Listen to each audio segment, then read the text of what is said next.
Une belle rencontre que vous allez faire cet après-midi avec Madame Yasmina Sellam qui est parmi nous cet après-midi dans Touahecht Bladi, qui fait partie de ce fameux collectif Torba. Elle est là et c'est un plaisir de la recevoir. Bonjour Madame, marhaba bik. Merci beaucoup, merci pour l'invitation. C'est un plaisir de vous recevoir parmi nous, Madame Sellam Yasmina. Le plaisir est pour moi. Vous êtes une grande dame, une grande amoureuse du patrimoine, de la terre notamment, et de tout ce qu'on peut apporter de cette belle terre, cette terre arable qui est la nôtre, très riche, où tout plante, où tout pousse. Tout pousse et nous allons en parler tout à l'heure avec vous, Madame Sellam Yasmine. Avec vous également, Monsieur Karim Rahel. Bonsoir, Monsieur marhaba bik. C'est un plaisir de vous recevoir. Merci.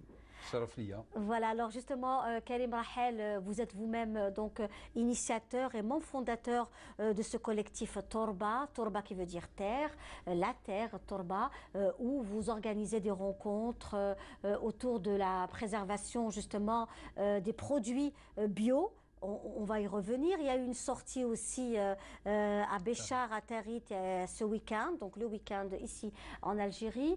Et aujourd'hui, on va parler de tout ce que fait ce collectif dans quelques instants. Merci. Alors, avec vous, justement, aujourd'hui, les questions d'organisation, vous vous organisez avec une façon... c'est un mode de vie que vous avez décidé aussi, parce qu'à travers tout ça, c'est aussi un mode de vie, Madame Sellam. Oui, Monsieur Rahel, oui. On parlait mieux que moi parce que c'est lui notre président. Oui, non, mais c'est pas la question. La question, c'est vrai que on est des gens qui avons monté cette association. On est des urbains, donc moi j'ai personnellement grandi dans la ville, à Alger. J'ai toujours connu le béton toute ma vie. Et si vous voulez, c'est cet appel de la terre nourricière qui a fait que on est allé vers la torba, donc vers la terre. Et la terre, c'est-à-dire que c'est quelque part, on essaye de se rapprocher de la nature et de faire rentrer la nature dans les villes et la campagne dans les villes. C'est aussi pour un bien-être également. Hein. Alors, après, comme vous dites, un changement, c'est-à-dire après, tout commence à changer dans la vie, parce que, comme vous dites, on cherche les produits frais, de qualité, sains, des produits anciens, donc on va aborder cette question par la suite. Et donc, si vous voulez, notre association, elle cherche à développer en premier lieu l'agriculture urbaine, c'est-à-dire comment cultiver autour de chez soi, qu'on soit dans une cité ou là dans une maison avec un petit lopin de terre, ou là juste autour des villes, donc en périurbain.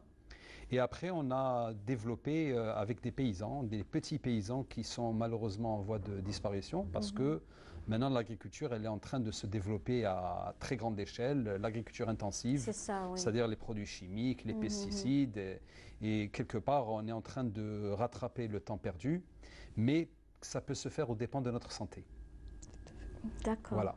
Donc c'est pour ça qu'on essaie un petit peu d'aller vers les retrouvailles, vers renouer avec la terre nourricière. Et ce collectif, donc c'est un collectif aussi. C'est un collectif, tout à fait. N'est-ce pas?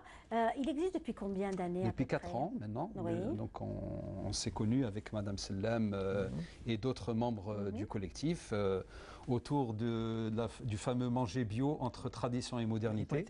Voilà, donc on a fait un événement à cette époque-là à Mostaganem, et c'est comme ça que ça nous donne envie de fonder une association qui maintenant attire beaucoup les gens. Donc tous les gens qui s'intéressent à manger sainement, à la tradition, à la terre. Donc, et on fait beaucoup de choses. Mais c'est magnifique parce qu'en fait, on voit un peu tout ce que vous faites. Vous êtes très présent dans les réseaux sociaux et je trouve ça super parce qu'on se dit vraiment, aujourd'hui, il y a des gens aussi qui s'organisent autrement pour pouvoir lutter contre cette érosion de la pollution. Donc, c'est clair.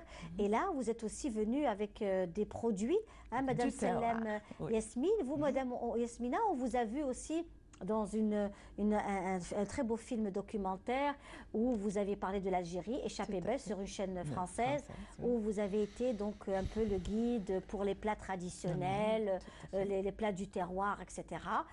Aujourd'hui, vous intervenez souvent sur les chaînes de télévision. Et là, aujourd'hui, vous êtes venu aussi avec des produits du terroir. Oui. Au niveau du collectif Torba, moi, je suis dans la rubrique produits du terroir. C'est ça. Parce que produits du terroir, les gens vous disent ma grand-mère faisait, oui, mais qu'est-ce qu'elle faisait? Où est la recette? Et non, il faut les utiliser, ces produits. Si vous connaissez une recette que votre grand-mère faisait, utilisez-la parce qu'elle ne peut vous faire que du bien. Parce que c'est loin de la chimie et tout. Et donc, moi, j'ai essayé d'inventorier ces produits du terroir.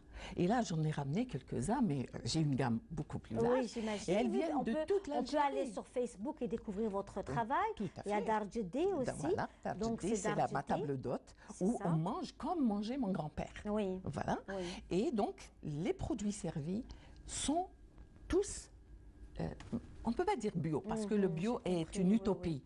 Parce qu'on vit dans un monde où la chimie est là, mais non traitée. Au moins sain. Ça veut dire que quand on a une assiette, ce qu'il y a dedans, on sait d'où il vient. Ça, c'est important. Il faut que tous les Algériens arrivent à se dire « je veux savoir d'où vient ce qui est dans mon assiette ou l'assiette de mon enfant ». Il ne faut pas donner n'importe quoi à ses enfants. Parfois, on a une très belle tomate, mais elle est nocive pour notre santé. Il faut au contraire avoir une tomate moche, mais bonne pour la santé. Donc, la beauté n'est pas le critère du fait que ça soit sain, mais c'est plutôt le contraire. Donc là, moi, les produits que nous faisions, que faisait ma grand-mère, c'est des produits simples. Ils sont simples, ils viennent de l'Bhira. Le à côté de la maison, ma grand-mère prenait sa tomate. Quand elle a trop de tomates, eh ben, elle séchait sa tomate. Elle la séchait. Au début, elle est née à travers ce qu'on a fait à Mostaganem, un événement qu'on a appelé Manger bio entre tradition et modernité. C'était en quelle année? C'était en 2013. D'accord. Et dans cet événement, on a fait des stands de produits de terroir. Donc il y a eu des gens de partout qui sont venus, de l'Oranie, de l'Ouest et même de Kabylie. Donc c'était très riche. On a fait un autre atelier de compostage des déchets ménagers. Donc on nous a appris comment composter tout ce qu'on jette à travers les épluchures, etc. Et donc, quand je suis rentré chez moi, j'ai tout de suite mis en application ce concept du compostage. Donc, j'ai commencé à trier mes déchets et à composter tout ce qui est les restes de cuisine dans mon quartier, dans un bac. Et à travers ça, on a organisé des formations. Les gens sont venus à travers Facebook. Et donc, on a réussi à fabriquer du compost qui est donc un engrais naturel pour la fertilisation des plantes. Et donc, on a eu des bacs dans lesquels on a fait des légumes. Et ça a eu tellement de succès que par la suite, il a fallu trouver un endroit beaucoup plus grand. Donc, on a trouvé un membre de Torba qui nous a prêté tout un terrain agricole. Donc, c'était plutôt des terrains en friche dans lesquels on a fait des jardins partagés, donc un jnen, qui est partagé en 30 parcelles. Et donc, chaque membre de Torba a le droit de venir cultiver ses propres légumes, ses propres fruits. Et c'est pour ça qu'actuellement, on est en train d'aller vers l'autonomie alimentaire. Ça veut dire qu'on n'éprouve plus le besoin d'aller au marché acheter des légumes et des fruits parce que ce n'est plus les mêmes que ce qu'on a dans notre jardin par rapport à la qualité, par rapport au goût, par rapport à la fraîcheur et on sait ce qu'on mange et on apprécie ce qu'on mange. C'est important, oui, c'est très très important. Donc on est arrivé à un chiffre qui est très intéressant pour le grand public, c'est qu'on peut cultiver pour sa propre consommation à raison de 50 mètres carrés par personne et par an. Ça veut dire qu'une famille de 4 personnes, moi par exemple, j'ai des enfants de bas âge, donc ils ne mangent pas comme des adultes. J'ai besoin d'une parcelle de 90 mètres carrés pour produire toute l'année des légumes. Et la technique de la permaculture, qui est une technique qu'on est en train de prôner, qui a beaucoup de succès dans le monde, l'agroécologie, c'est une technique qui permet de travailler le moins possible la terre et d'obtenir des rendements supérieurs. Donc, ce qui fait que je ne passe pas beaucoup de temps dans le jardin et je passe mon temps qu'à récolter. Magnifique, Voilà. c'est superbe. Voilà Surtout que nous avons aussi une qualité de terre, une excellente qualité de Alors, terre aussi. pour la qualité de la terre, donc on a progressé depuis 2013. On est devenu un petit peu des connaisseurs par la pratique. Eh ben, je peux vous dire qu'en enrichissant la terre de compost, n'importe quelle terre, on peut la transformer et on peut la rendre fertile. Il y a même des gens qui arrivent à faire des jardins sur du béton. Et avoir des qualités de produits extraordinaires, parce que ce qui fait la richesse de la terre, c'est justement la matière organique, c'est le compost. Selem Yasmina, que vous allez chercher chez ces femmes-là de Gigel la farine de belote.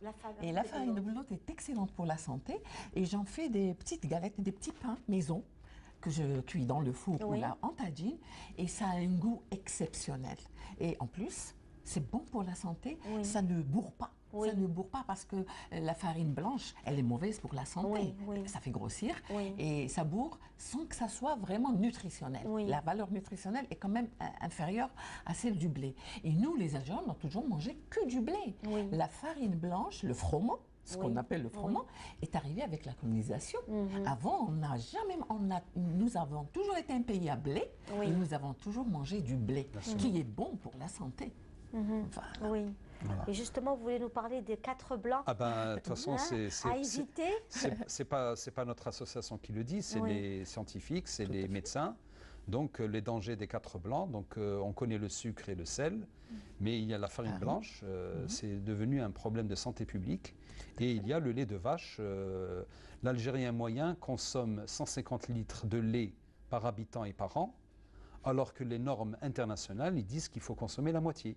Les Marocains et Tunisiens consomment 70 litres de lait. On a cette culture du lait, en fait. Hein, parce que, non, mais c'est une question de prix. Oui. C'est une question de prix. Le lait chez nous, il coûte moins cher que les autres protéines animales. Et c'est pour ça mais que il y a cette tradition du lait aussi. On ne peut pas dire sur notre café au lait. Les Algériens ne consommaient pas autant de lait. Ah bah oui.